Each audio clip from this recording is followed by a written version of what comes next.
This movie is Columns and Rows Part 2. It's about hiding, inserting, deleting, and moving columns and rows. I have a worksheet set up with the days of the week showing in row 5 and in column C. We're going to hide and unhide some columns. It's easier to show you that when we have some content to work with. Let me preface this by saying we're going to work with columns, but everything I show you regarding columns also applies to rows. It would just be redundant to show you both.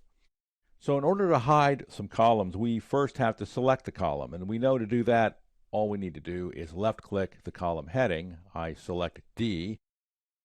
I'm going to hide D. In order to do that, there's a couple different ways to do it. One of the ways is to right-click in column D, get the shortcut menu, and at the bottom, I have the option to hide D. D is now hidden. A, B, C, E. Tuesday is nowhere to be found. In order to unhide this column, left-click on either side of it and drag across. So I start at C, drag to E. I now have C, D, and E selected. You can't see D, it's hidden.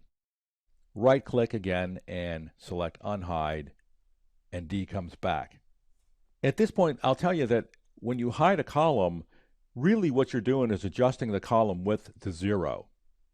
So having said that, and now that we have 3 columns selected, I'm going to hide these in a slightly different way. I'll go up to the Format command in the Cells group and set the column width to 0, and these columns are now hidden.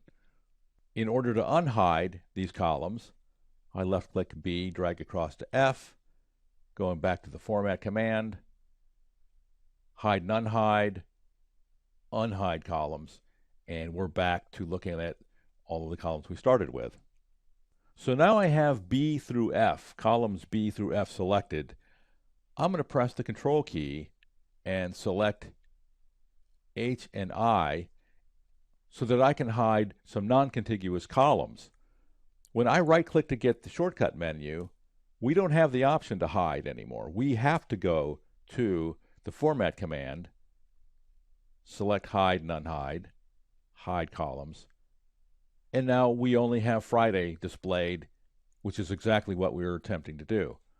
To unhide those columns, left-click A, drag across to J, right-click. Now the shortcut menu gives me the option to unhide. I'll select Unhide, and we have our content displayed for us again. I want to show you how to unhide column A, because the problem with column A, I'll left-click column A, right-click to get my shortcut menu, hide column A.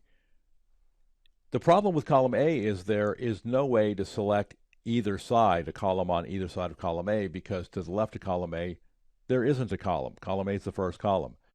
So I'm going to left-click out here and make F10 the active cell. Column A is hidden. How do we unhide column A? You can go into the name box, input A1 or any cell in column A, enter, and now we have selected A1. Go to the Format command and set the column width to something other than 0. I'll set it to 10, enter, and now column A is unhidden.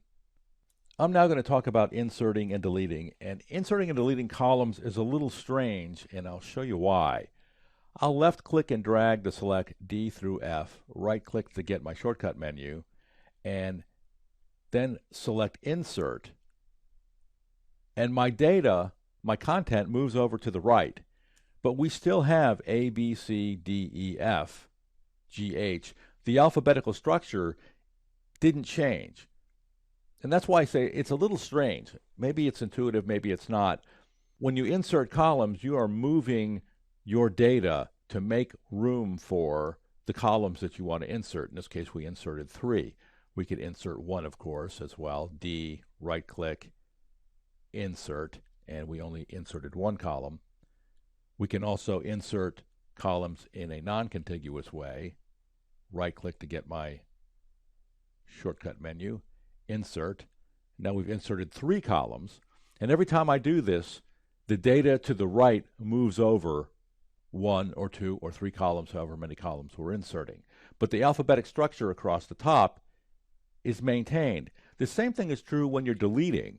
I'm going to now delete D through H, and I still have A, B, C, D, E, F. The alphabetic structure is maintained, but the blank columns in between my data disappear, and the data collapses down and moves to the left. The last thing I want to show you is moving columns. And again, the same thing applies to rows. We're just dealing with columns. In order to move a column, you have to first select it. Really, I think the easiest way to do this is to press the Control key and the X key, which is to cut, select a new location of where you want that content to go, hit Enter, and you've moved the content from column C to column J. Notice that you didn't move column C. It didn't go from A, B, now J, D, E, F, G, H, I, C. You didn't actually move the heading. You moved the content. So we've taken a look at hiding and unhiding, both contiguous and non-contiguous selections. We looked at inserting and deleting, and we also looked at moving, where we see we're really dealing with the content and not the structure of the worksheet.